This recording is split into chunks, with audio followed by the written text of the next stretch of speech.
family, and I'm super excited to be making this video. There is so much about flying with a baby that I didn't know, and now I know I want to share it with you guys. But in this video, I'm going to be looking at booking and boarding, I'm going to be looking at what on earth to pack, and then some general tips and hacks that are amazing and I really wish I knew before I flew. These tips. A lot of these tips are based on travelling with a baby, but so many of them are fantastic if you've got toddlers too. Being obsessed with backpacking, I've done a lot of flights this year with this little man. I actually did 2 long-haul flights, 20-hour beast long flights. Oh man, they were intense, but I learnt loads from them. They were by myself, have done flights with my partner as well, and through all of this we have so many amazing tips to share with you. Oh, and I will be sharing the biggest lie everyone tells you. I know that everyone tells you about flying with a baby, so stay tuned. Because it's on. Ooh, ooh, keep my fingers crossed. Oh yeah, it's on. Yay, you're still here. Thank you for sticking with us. I'm super excited to be sharing our new channel with you. We're not new to travel, we've been traveling for 10 years, but this is a brand new travel. We're bringing out new and exciting videos every single week. So if you haven't already subscribed, please do. I'd love to get to know you. Ooh, and if you're looking for super exciting places to travel with your family or just need some inspiration, we've just done a really exciting video. So click the link above and check it out. There's some great places. Some you may have thought of, some you definitely won't have. They say it takes a whole tribe to bring up one child. So we've started the Family Travel group on Facebook, and it's amazing, full of thousands of amazing, inspiring parents. If you want to be part of that, come and join us. Okay, let's get stuck in. Booking and boarding. It's really important to make sure you pick the right time of day for your baby. If it's a short haul flight, try and aim for the morning. You'll know when their cranky pants hours are and just try to avoid them. For long haul flights, consider booking at night time, because at night time the baby can actually go to sleep on you or in the bassinet, and you're not having to try to entertain them for hours on end in a tiny little space. And who knows, you may even get to those too. Once you've chose your flight, ring ahead and make sure that if you wanted a bassinet, you sat in the right seats. And also, if you booked any meals for toddlers, make sure that they're definitely confirmed, because the toddler meals come out early with the other special meals, which means that they get a head start on eating, and hopefully by the time your meal comes out, they're finished and you can get to enjoy your meal.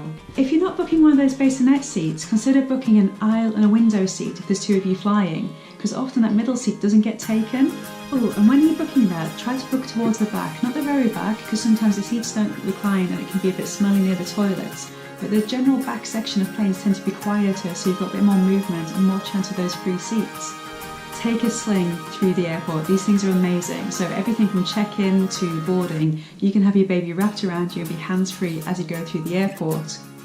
Another great thing to think about is who's going to do what when. So if you're traveling with somebody, plan who's going to look after the baby for so many hours, and then one of you can get a nap or do something that you want to do, and you know what time frame you're dealing with. Of course, if there's a full-on poop explosion disaster, you may have to both team up. If you're traveling as a family, you can actually take your children's drinks through security and they'll let you keep them. This really surprised me from a security point of view. Of course it's really handy, but I couldn't help think, I hope the terrorists don't catch on. Final tip for this section is that you can take the stroller all the way through the airport. You don't have to check it in at the beginning. So you can take it through right up until the point you get on the plane, and that's just super handy, so make sure you do that. So what on earth do you pack for your carry-on for a baby and yourself? It's a really hard combination because you're now having to share things. Usually you do get given an extra bag and extra allowance, so that's fantastic. So first up, don't forget your ID. It's amazing how many people think a baby doesn't actually need ID to get through. They really do. So in some cases it'll be a birth certificate, in other cases you have to have their passport, so make sure that's sorted. Of course, you're going to need loads of nappies, loads of wipes, and loads of muzzies. These kind of things come in so handy, so make sure you do pack those. Nursing pillows are a great thing to take on planes. Although they're bulky, it does mean that you have a really comfortable way to nurse in a very uncomfortable space. It does mean that your baby can then rest in that pillow, or maybe at some point you may want to use the pillow. The other option is just a normal neck pillow. These things are great because they are inflatable, so they're packed down. They're super duper cheap. I've put a link below to show you just how cheap they can be. Nursing covers are a really good idea. Now I'm no exhibitionist, but I'm not shy, so I usually don't use one.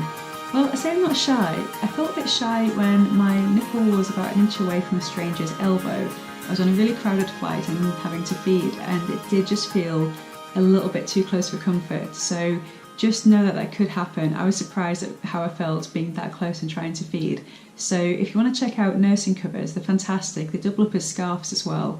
I'll put a link in below so you can check them out. It is worth thinking about. Slings and strollers are both really good things to take for the flight. I prefer slings because it's smaller, it's compact, and I find it more multi-purpose. So once you're actually on the flight, you can wear your baby on you during the flight and they can be all comforted and cozy. Clothes wise, you'll want to take some things that can get on and off your baby really easy because they are going to poop and it is going to be messy, and you're going to wish that you had something like, you get these zip through onesies, they're fantastic. I'll put a link below to those as well because I didn't know they existed till more recently. It gets cold, so you may want a hoodie for yourself and a zip up for your baby, just something a bit warmer, because when you fall asleep your body temperature drops, and also mixed with the AC it can get really cold and not all flights will give you blankets. And don't forget a spare t-shirt for yourself. Chances are you could be the one getting vomited on, and you don't want stale puke smell when you arrive. So for toys, take things that are small, of course, take things that they're familiar with. I find books are really nice because you can add your own creativity to it. So if you've got these little interaction books, they can play with them and you can really be animated with them. And I find books are quite calming, so if you find that books are quite calming for your little one, they're definitely worth taking. And the other thing is inflatable toys, so things like this. This is obviously just our globe that we use for everything, but anything that's inflatable can then compact down really small. But you can also get creative with what's in the plane. So for snacks and food, things do get crushed in these big bags you end up taking on with you. So you can get these really cool little snack balls. If you haven't seen them before, again I'll drop the link below. And they're fantastic, they stop everything getting crushed, but they're also like a toy for your baby, so you're doubling up there. I'm all about doubling up things. When I was travelling, I actually didn't get to eat my meal because I was so busy looking after him and he was so handsy and excited about everything. I had to give my meal back to the air hostess. So I wish I'd taken snacks for myself, to be honest. So as well as snacks for your baby, remember some snacks for yourself. So also consider taking formula. Whether you're taking all formula or whether you're nursing, it could be a real lifesaver. So if you have a really long haul flight and your baby turns into a booby barnacle because, well, the booby's there, why not? Which mine did. And you may want some respite. It might mean that Papa can look after them with a bottle, or if you're by yourself, you can just give them some milk that's not you and save yourself some extreme chafage on a very, very long journey. These stuffed sacks are fantastic if you want to section up your things so you have them in piles of things you're most likely to need at any given time. You can also use Ziploc bags so they're actually transparent and you can see what's in there. If you don't have stuffed sacks and Ziploc bags and those kind of things, at least take a bag that has different compartments and plan where your things are going to go. And just take a moment to actually think through your journey and decide, you've got all this stuff to take, which bits are you going to need most likely, like emergency snacks, tea snacks, tea snacks. Here we go for tips and hacks. I'm so excited about this because there's so many cool things to share. First off, if you haven't already heard, when you're taking off and landing, the air pressure changes, and that only affects your ears, it affects your baby's ears too. So make sure you're either nursing or using a bottle or a dummy. And try and time it so you know that they can be sucking something as they take off and land, and that can help their precious little ears. You know those airline sick bags that you hopefully never have to use? They're fantastic, but if you've got dirty nappies or clothes that have suddenly got puked on or pooped on, you can just throw those in and then throw it back into your bag, so it saves you taking your own bags. If you're not taking your own stroller, I noticed that some airports actually have strollers. So at Emirates, you could actually borrow one and use it for the airport. We basically use it just to race around with and have fun. You can take a car seat on the flight. Obviously, you'll have to actually pay for a whole seat, but it's worth weighing this up as a budget tip. So if you're going somewhere where you're going to be road tripping when you get there, then you may want to consider actually taking the car seat, and then your baby can actually sleep a bit more comfortably in something that's familiar, and you've got your car seat when you get there. They do have to be FFA, so the car seat must be FAA approved. Make sure you check that before you check in, that's really important. If you want to take a car seat but you don't want to use it on the plane, you can check it in for free. This is an amazing thing, and so if you're going road tripping when you get there, you can save money on hire and you know you've got your own seat that you can trust.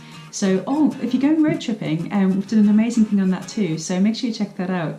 Road tripping is a fantastic way to enjoy time with little ones. Ask when you get on the flight which of the toilets has the baby change area you're in, because they don't all have them, so make sure you know where that is and you're not queuing at the wrong one later.